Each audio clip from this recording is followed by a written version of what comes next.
쥐도 새도 모르게 한국이 망해가고 있더라고요. 여러 가지 이유들이 지목이 되지만 차이나머니가 한국에 지속적으로 들어오면서 한국 경제를 망가뜨리고 있었죠. 예전엔 중국 제품이라고 하면 그냥 질 안 좋은 싸구려라고 생각을 했지만 지금 생각보다 차이나머니가 한국에 많이 스며들었고 심지어 가성비도 좋은데 좋은 제품들도 많이 있어서 한국 시장을 조금씩 먹어가고 있다고 해요. 최근 국내 로봇 청소기 시장에서도 중국 기업 로보락이 점유율 1위를 차지했는데 2024년 상반기에만 46.5%의 시장 점유율을 기록했다고 해요. 이제는 가격만 저렴한 게 아니라 품질과 AS 서비스까지 챙기면서 한국 소비자들의 마음을 사로잡고 있는 거죠. 하지만 문제는 이러한 중국의 영향력이 우리 경제에 깊숙하게 파고들고 있다는 건데 겉으로 드러나는 제품 판매나 서비스뿐만 아니라 주식시장, 부동산, 한국 기업 인수까지 이제는 중국 자본이 없는 곳이 없다고 해도 과언이 아닙니다. 그래서 오늘은 중국이 우리나라를 얼마나 천천히 먹어가고 있는지 이야기를 해보려고 합니다. 우선 중국 자본이 얼마나 한국에 투자했는지부터 살펴볼게요. 한국에 들어오는 중국 직접 투자 규모는 2024년도에는요 124억 2천만 달러로 현재 환율 기준으로는 17조 3천억 원 정도가 되는데요. 이건 전년 대비해서 94.4%나 급증한 수치로 최근 5년 사이의 최대치라고 하고요. 놀랍게도 이 규모는 산업통상자원부 집계에 따르면 미국이나 일본을 제치고 한국에 투자하는 국가 1위에 해당한다고 해요. 한마디로 한국 입장에서 가장 큰 해외 투자국이 중국이 된 거죠. 중국 자본의 투자는 단순하게 주식을 투자하고 공장을 짓는 제조업뿐만 아니라 지분 투자 형태도 많은데요. 실제로 공개된 것만 따져봐도요. 최근 몇 년간 중국 자본이 국내 기업 13곳에 약 8조 8,400억 원 규모의 지분 투자를 했다고 합니다. 예를 들면 중국 IT 기업 텐센트는 한국 게임업체 크래프톤에 2조 3,020억 원, 카카오에다가 1조 4,660억 원을 투자해서 각각 지분 약 14%, 6%를 보유 중이고요. 중국 기업하면 대부분 알고 있는 알리바바는 카카오페이에 2조 2,190억 원을 넣어서 32%의 지분을 확보하기도 했고 최근에는요 SM 엔터테인먼트 지분 9.7%를 사들이기도 했다고 하니까요. 이렇게 보면 확실히 중국 자본은 한국의 IT나 콘텐츠 기업들까지 주요 주주로서 파고들고 있는 상황인 거죠. 중국 기업뿐만 아니라 주식시장 전체를 보더라도 중국인의 한국 주식 보유 잔액은 사상 최대치라고 하는데요. 2025년 6월 말 기준으로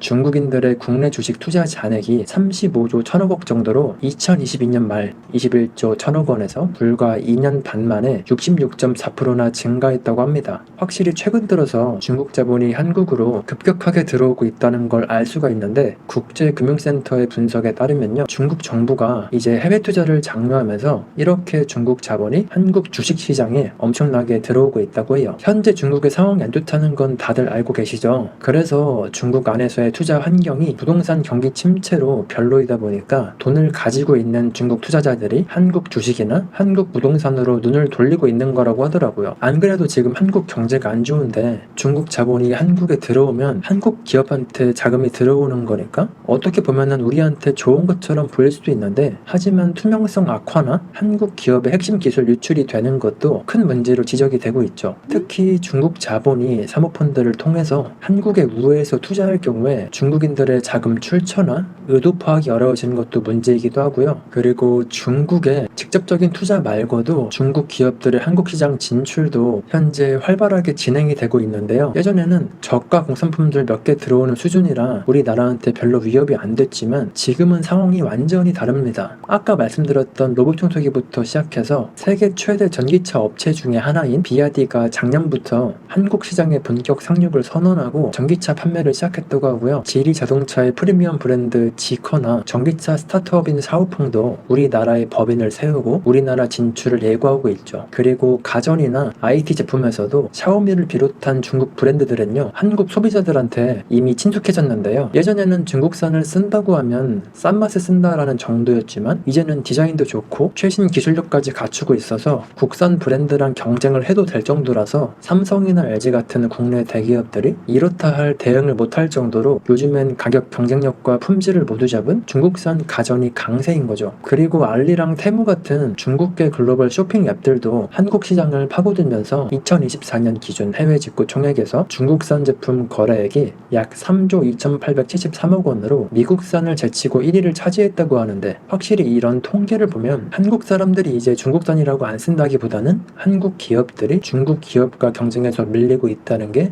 점점 체감이 되는 거죠. 당연히 소비자 입장에서는 값싸고 질 좋은 제품을 접할 기회가 늘어난 게 사실이지만 반대로 국내 기업들이나 우리나라한테는요, 이건 심각한 문제가 되기도 합니다. 스마트폰, 가전, 자동차 같은 여러 분야에서 중국 업체들과의 경쟁이 갈수록 심화되면서 한국 기업들의 점유율 잠식과 수익성 악화 우려가 커지고 있기 때문이죠. 그리고 중국 자본하면 부동산을 또 빼놓고 이야기할 수가 없겠죠. 2020년 5월에만 5만 4천 명이었던 국내 부동산을 소유한 중국인이 2025년 4월에는 9만 7천 명 정도로 늘어났다고 하는데요. 이거는 무려 5년 만에 78.5%나 급증한 수치죠. 외국인 전체 부동산 소유자 중에서 중국인이 차지하는 비율도 2020년 35.5%에서 2025년 41.6%로 급격하게 올랐고, 결국에 이 말은 뭐겠어요? 외국인들이 가지고 있는 우리나라 부동산 10채 중에 4채는 중국인 소유라는 이야기입니다. 근데 여기서 더 심각한 건 중국인들이 소유한 부동산들의 약 70%가 수도권에 집중이 되어 있다는 건데, 한국인들은 대출 규제에 막혀서 수도권에서 집을 사기 어려워하는 사이에 규제를 상대적으로 덜 받는 외국인이나 중국인들이 서울이나 수도권 아파트들을 말 그대로 쇼핑하듯이 사고 있었다는 거죠. 실제로 올해 6월 말에 발표됐던 부동산 규제 이후에 한 달도 안 돼서 중국인들의 서울 등기 건수가 12.7% 증가한 반면에 우리나라 국민들은 오히려 거래가 줄어든 통계도 있었고요. 반면에 한국인은 중국에서 부동산을 사실상 살 수가 없다고 합니다. 현재 중국 법이 외국인은 토지 매입이 불가능하고 주택도 1년 이상 실제로 거주해야지만 구입 자격이 주어지는 까다로운 제한이 있기 때문이죠. 반면에 중국인들은 한국에서 토지든 아파트든 큰 제약 없이 취득할 수 있다는 겁니다. 이거는 누가 봐도 기울어진 운동장인 셈인 거죠. 그래서 실제로 캐나다나 호주도 최근 외국인들의 주택 구매를 법으로 금지하기도 하는 규제를 강화하고 있는데, 우리도 이런 국제 흐름에 맞춰서 일단은 수도권 지역부터라도 외국인 부동산 거래 허가제를 도입하자는 법안이 제출되기도 했고요. 그리고 자본뿐만 아니라 중국을 비롯한 외국인들이 계속해서 한국에 들어오는 것도 또 다른 문제로 지적이 되는데, 그 중에서 대표적인 건 복지나 사회 서비스 관련한 문제입니다. 한국에 6개월 이상 거주한 외국인은 현재 국민건강보험에 의무 가입하게 되는데요. 당연히 가입만 하면은 한국인과 동일하게 병원비 50에서 70%를 건강보험공단이 부담해주게 됩니다. 실제로 한국의 의료 시스템이 워낙 잘 되어 있으니까 외국인 환자들이 한국에 와서 비싼 치료를 받고는 건강보험을 받고 떠나기 때문에 형평성 문제로 말이 참 많기도 했죠. 왜냐면은 한국인은 수십 년 부은 보험인데 외국인은 잠깐 살다가 가도 같은 혜택을 누리니까 불만이 생길 수밖에 없는 거죠. 그리고 고용보험도 마찬가지입니다. 외국인 근로자가 고용보험에 가입해서 일정 기간 동안 일하다가 실직을 하면 실업급여를 탈 수가 있는데요. 2023년에 실업급여를 받은 외국인 근로자는 12,643명인데 이 중에서 75%가 조선족이나 중국인이었다고 합니다. 특히 최근에는요, 2번 이상 반복해서 실업급여를 타간 외국인이 최근 5년 사이에 3배로 급증해서 실업급여 지급액도 2018년 연간 25억 원 수준에서 2023년에는 117억 원으로 5배 가까이 늘어났다고 하고요. 쉽게 말해서 외국인들이 한국에 와서 일 좀 하다가 쉬면서 실업급여 받고 다시 취업했다가 그만두고 또 받고 이런 식의 사례가 꽤 있다는 거죠. 그리고 2022년 기준으로요, 중국 교포들을 포함한 중국인들이 낸 고용보험료가 총 693억 원인데 같은 해 중국인 실업급여 수령액이 712억 원이었다는 통계도 있는데요. 이런 통계를 보면은 중국인들이 낸 것보다 받아간 게 훨씬 더 많다는 해석도 가능하죠. 물론 지금 일하려고 하는 청년 인구가 적고 저출산의 고령화까지 겹치는 한국의 인구 절벽 상황에서 외국인 노동력 없이는 유지가 안 되는 산업도 많긴 합니다. 당장 농축만 해도 외국인이 없으면 농사 짓기가 힘들다는 말이 나오니까요. 그래서 필요에 의해서 들어온 외국인들한테 최소한의 사회보장 혜택을 주는 건 당연히 맞긴 한데, 근데 문제는요, 일부 중국 커뮤니티에서는 한국에 와서 실업급여 받는 팁 같은 게 공유가 되면서 우리가 내는 피 같은 세금을 빨아먹는다는 게 문제로 지적이 되고 있는 거죠. 그리고 이야기가 나온 김에 지금 노동시장도 중국을 포함한 외국인이 꾸준히 증가하고 있는데, 통계청 자료에 따르면요, 2024년 5월 기준으로 국내에서 일하는 외국인 취업자 수가 사상 처음으로 100만 명을 넘어서 약 101만 명 정도가 됐다고 하는데요. 이거는 불과 10년 전만 해도 수십만 명 수준이던 게 이제는 외국인 근로자만 100만 시대가 열린 겁니다. 그 중에서도 1위는 당연히 조선족이 34만 1000명이었고요. 2위가 베트남으로 12만 3000명, 그 다음이 중국인으로 약 4만 2000명이라고 합니다. 즉 중국 출신을 모두 합치면 약 38만 명으로 전체 외국인 노동자의 37%에서 38% 정도를 차지한다는 거죠. 그리고 한 연구에 따르면요, 외국인 인구 1%가 증가하면 지역 제조업 총 생산이 0.88% 늘어나는 효과가 있었다고 해서 외국인들이 한국에 들어와서 일하는 걸 무조건 안 좋게 볼 수가 수가 없지만 하지만 동시에 우리나라 노동시장에 미치는 영향도 절대 무시할 수가 없습니다. 한 연구에 따르면요, 외국인 1% 증가가 전체 고용을 0.1% 정도 늘리는 대신에 전체 평균 임금은 0.13% 낮추는 효과도 있다고 하는데요. 이런 식으로 낮은 임금에도 일을 하는 외국인들이 있으니까 굳이 임금을 올려서 한국인을 쓸 바에 조금 더 저렴한 외국인을 쓰는 게 사장님들 입장에선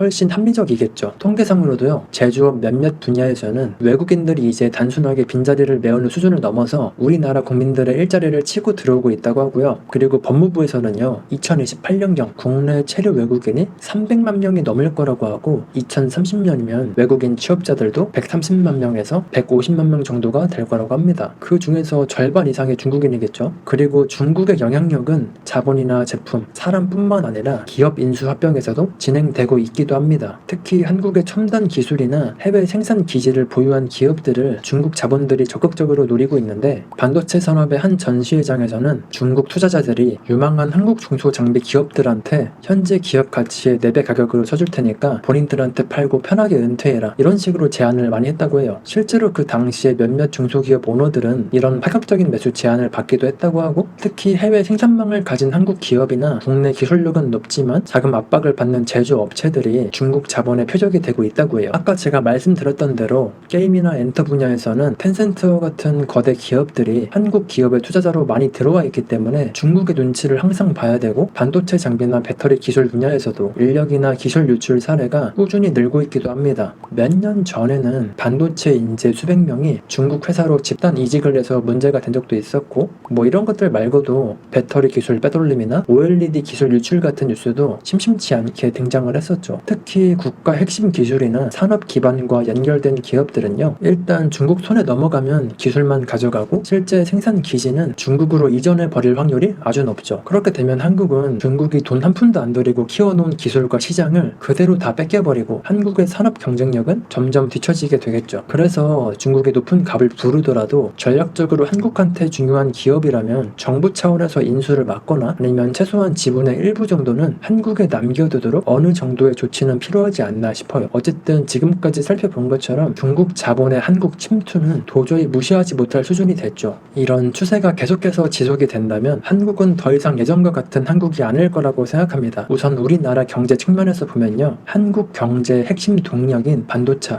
2차 전지, 조선, 디스플레이 같은 분야에서 중국 기업들과 경쟁을 하면서 글로벌 시장에서 한국 기업들이 점점 뒤처지게 될 거예요. 중국은 이미 정부 차원에서 막대한 지원금을 쏟아부어서 이런 첨단 산업 육성에 총력을 다하고 있죠. 이제 중국과의 기술 격차가 점점 줄어드는 가운데 중국 기업들이 가성비 좋은 가격과 과잉 생산으로 국제 시장에서 점유율을 넓혀가기 시작하면 한국 기업들은 수익을 내기가 점점 더 어려워지고, 그렇게 되면 기업들의 실적이 나빠지고, 그러면 또 주가도 내리고 투자도 위축이 되면서 우리나라가 경제적으로 큰 피해를 입게 될 겁니다. 그리고 두 번째 문제는 외국인 근로자 300만 시대가 오면요, 청년층이나 저소득층 한국인들의 일자리 기회는 엄청나게 줄어들거나 임금 경쟁이 심해지겠죠. 특히 임금 하락 압박이 누적이 되면 우리나라 국민들이 상대적 박탈감이 커지게 될 거고요. 그리고 세 번째 문제는요, 중국인을 비롯한 외국인들이 해외 자본으로 계속해서 국내 부동산을 사들인다면 계속해서 집값이 상승을 하거나 쉽게 가격이 떨어지지 않겠죠. 지금 안 그래도 집값 잡겠다고 정부가 우리나라 국민들을 대상으로 대출을 조이고 세금을 높이고 있는데, 어떤 규제도 받고 있지 않는 해외 자본이 현금을 들고 와서 그냥 사버리면 속수무책일 수밖에 없습니다. 특히 수도권의 경우에는 젊은 세대나 무주택 서민들은 내 집 마련이 지금도 어려운데 나중에는 점점 더 어려워질 수가 있겠죠. 그리고 부동산뿐만 아니라 중국 자본이 들어간 큰 기업들이 늘어나게 되면 기업의 이익이나 국익보다는 중국 쪽의 눈치를 보게 될 수밖에 없겠죠. 뭐 이거에 대한 논란은 뉴스 기사로도 많이 나와 있으니까요. 그리고 또 다른 문제는요, 우리나라 기업들의 핵심 기술 유출이 되고 있다는 거고, 이런 식으로 핵심 기술과 기업들이 중국으로 넘어가게 되면 단순하게 우리나라 경제뿐만 아니라 국가 안보로 봤을 때도 리스크가 커지게 됩니다. 외국 자본과 인력은 잘만 활용하면 우리 경제에 분명히 도움이 된다고 생각해요. 하지만 확실한 건 자국민의 이익과 주권이 침해되지 않는 범위에서 균형을 맞춰야 된다는 거죠. 무조건 개방하는 것도 곤란하고 무조건 배척해서도 안 된다고 생각합니다. 왜냐면 계속해서 출산율은 늘어날 생각을 안 하기 때문에 어차피 외국인들과 외국 자본을 안 받으면 대한민국은 몇 세대 안 가서 소멸하게 될 테니까요. 꼭 중국이 나쁘다고 생각하지도 않고 우리나라한테 분명히 긍정적인 영향을 주기도 하는데, 이미 생각보다 중국이 한국 경제에 많이 침투했고, 그리고 앞으로도 더 늘어날 거라고 생각해요. 여러분은 어떻게 생각하시나요? 오늘 준비한 영상은 여기까지입니다. 앞으로도 더 도움이 되는 정보로 찾아뵙도록 하겠습니다. 영상이 도움이 되셨다면 구독과 좋아요, 댓글까지 부탁을 드리고요. 시청해주셔서 감사합니다. 좋은 하루 보내세요.